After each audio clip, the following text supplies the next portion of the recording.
ನಮಸ್ಕಾರ ವೀಕ್ಷಕರೇ, ರೇಖಾ ಕನ್ನಡತಿ ಚಾನಲ್ಗೆ ಸ್ವಾಗತ. ಇಂದು ನಾವು ಉತ್ತರ ಕರ್ನಾಟಕದ ಸ್ಪೆಷಲ್ ಉಪ್ಪಿಟ್ಟು ಮಾಡುವ ವಿಧಾನವನ್ನು ತಿಳಿದುಕೊಳ್ಳೋಣ ಬನ್ನಿ.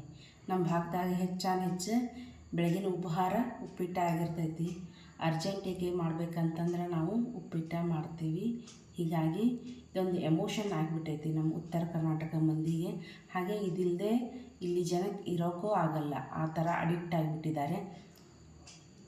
ಈ ಉಪ್ಪಿಟ್ಟನ್ನು ಹೇಗೆ ಮಾಡೋದು ಅಂತ ನಾನಿಲ್ಲಿ ತೋರಿಸ್ಕೊಡ್ತೀನಿ. ಸಿಂಪಲ್ ವಿಧಾನದಾಗ ತೋರಿಸ್ಕೊಡ್ತೀನಿ ಬನ್ನಿ. ತುಂಬ ಟೇಸ್ಟಿಯಾಗಿರುತ್ತೆ. ಒಂದು ಚಮಚ ತುಪ್ಪ ಹಾಕ್ಕೊಂಡು ತಿಂತಿದ್ರೆ ಇನ್ನೊಂದು ಪ್ಲೇಟ್ ತಿಂತಿರಬೇಕು ಅನಿಸುತ್ತೆ, ಆ ಥರ ಇರುತ್ತೆ. ಬನ್ನಿ ಮಾಡೋದು ಹೇಗಂತ ತೋರಿಸ್ಕೊಡ್ತೀನಿ. ಒಲೆ ಮೇಲೆ ಒಂದು ಪಾತ್ರೆಯನ್ನು ಇಟ್ಕೊಂಡು ಅದಕ್ಕೆ 2 ಸ್ಪೂನ್ ಆಗೋಷ್ಟು ಎಣ್ಣೆಯನ್ನು ಸೇರಿಸ್ಕೊಳ್ತಾ ಇದ್ದೀನಿ ನಾನಿಲ್ಲಿ.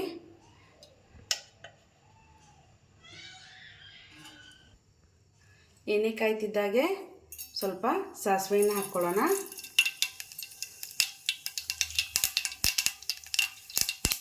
ಸ್ವಲ್ಪ ಜೀರಿಗೆಯನ್ನು ಸೇರಿಸ್ಕೊಳ್ಳೋಣ.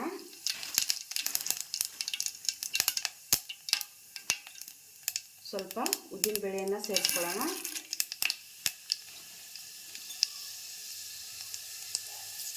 ಆಮೇಲೆ ಕಡಲೆಬೇಳೆಯನ್ನು ಸೇರಿಸ್ಕೊಳ್ಳೋಣ. ಆಮೇಲೆ ಶೇಂಗಾ ಕಾಳನ್ನು ಹಾಕ್ಕೊಳ್ಳೋಣ.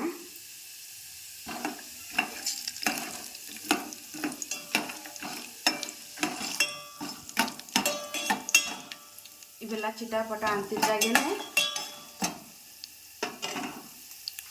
ಸ್ವಲ್ಪ ಕಟ್ ಮಾಡ್ಕೊಂಡ್ರಂಥ ಗೋಡಂಬಿಯನ್ನು ಸೇರಿಸ್ಕೊಳ್ಳೋಣ.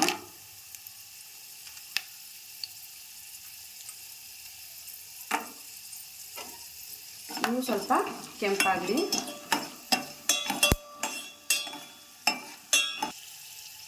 ಇವಾಗ ಕಟ್ ಮಾಡ್ಕೊಂಡಿರೋಂತಹ ಕರಿಬೇವು ಸೊಪ್ಪನ್ನು ಹಾಕ್ಕೊಳ್ಳೋಣ. ಹಾಗೆ ಕಟ್ ಮಾಡ್ಕೊಂಡಿರೋಂಥ ಹಸಿಮೆಣಸಿನಕಾಯಿನ ಸೇರಿಸ್ಕೊಳ್ಳೋಣ. ಹಾಗೆ ಕಟ್ ಮಾಡಿರೋಂತಹ ಈರುಳ್ಳಿಯನ್ನು ಸೇರಿಸ್ಕೊಳ್ಳೋಣ.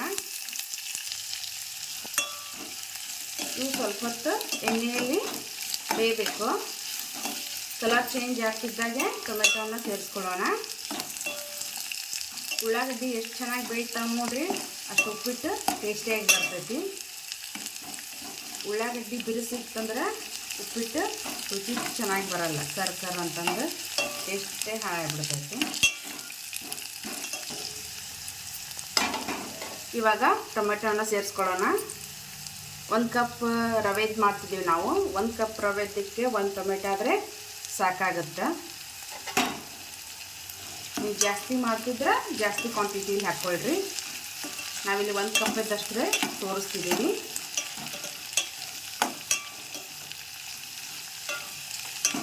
ಸಾಕಿವಾಗ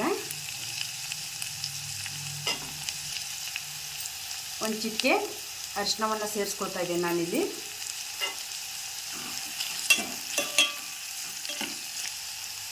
ಇವಾಗ ರುಚಿಗೆ ತಕ್ಕಷ್ಟು ಉಪ್ಪನ್ನು ಸೇರಿಸ್ಕೊಳ್ತಾ ಇದ್ದೀನಿ. ಹಾಗೆ ಸ್ವಲ್ಪ ಸಕ್ಕರೆಯನ್ನು ಸೇರಿಸ್ಕೊಳ್ತಾ ಇದ್ದೀನಿ ನಾನಿಲ್ಲಿ. ನಾನು ಈ ಕಪ್ಪಿಂದ 1 ಕಪ್ ಆಗೋಷ್ಟು ರವೆಯನ್ನು ತೊಗೊಂಡಿದ್ದೀನಿ. ಅದಕ್ಕೆ 5 ಕಪ್ ಆಗೋಷ್ಟು ನೀರನ್ನು ಸೇರಿಸ್ಕೊಳ್ತಾ ಇದ್ದೀನಿ. ಅದೇ ಕಪ್ಪಲ್ಲಿ ಇದೇ ಕಪ್ಪಿಂದ 5 ಕಪ್ ಆಗೋಷ್ಟು ನೀರನ್ನು ಸೇರಿಸ್ಕೊಳ್ಳಿ.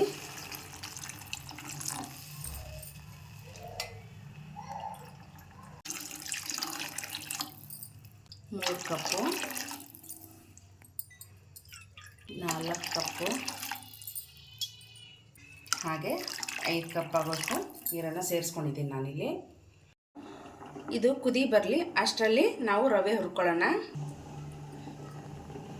ರವೆನ ಒಂದು ಪಾತ್ರೆಗೆ ಹಾಕ್ಕೊಂಡು ಸ್ವಲ್ಪ ಎಣ್ಣೆಯನ್ನು ಹಾಕ್ಕೊಂಡು ಕೆಂಪಗೆ ಹುರ್ಕೊಳ್ಳೋಣ.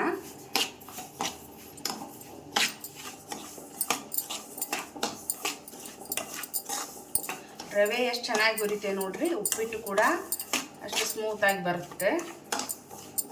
ರವೆ ಸರಿಯಾಗಿ ಹುರಿಲಿಲ್ಲ ಅಂದರೆ ಉಪ್ಪಿಟ್ಟು ಕಚ್ ಅಂತಂದು ಟೇಸ್ಟ್ ಚೆನ್ನಾಗಿ ಬರಲ್ಲ.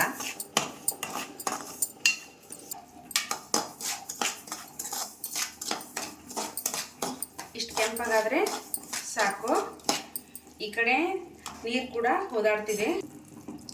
ಈ ಥರ ನೀರು ಹೋದಾಡ್ತಿರ್ಬೇಕಾದ್ರೆ ರವೆಯನ್ನು ಸಣ್ಣಗೆ ಹಾಕ್ಕೊಳ್ಳೋಣ. ಒಮ್ಗೆ ಹಾಕೋದ್ರಿಂದ ರವೆ ಗಂಟಾಗಿಬಿಡುತ್ತೆ.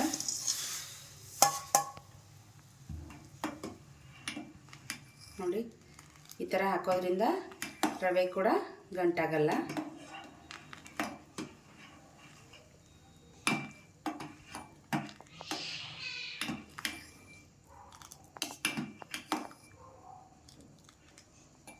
ನೋಡಿ, ನೀರು ಕೂಡ ಕರೆಕ್ಟಾಗಿದೆ. ಇಷ್ಟು ನೀರಾಗಿದೆಯಲ್ಲ, ಒಂದು 2 ನಿಮಿಷ ಬಾಯಿ ಮುಚ್ಚಿಟ್ರೆ ಕರೆಕ್ಟಾಗಿ ಬರುತ್ತೆ. ಲಾಸ್ಟಲ್ಲಿ ಸ್ವಲ್ಪ ಕೊತ್ತಂಬರಿ ಸೊಪ್ಪನ್ನು ಹಾಕ್ತಾಯಿದ್ದೀನಿ.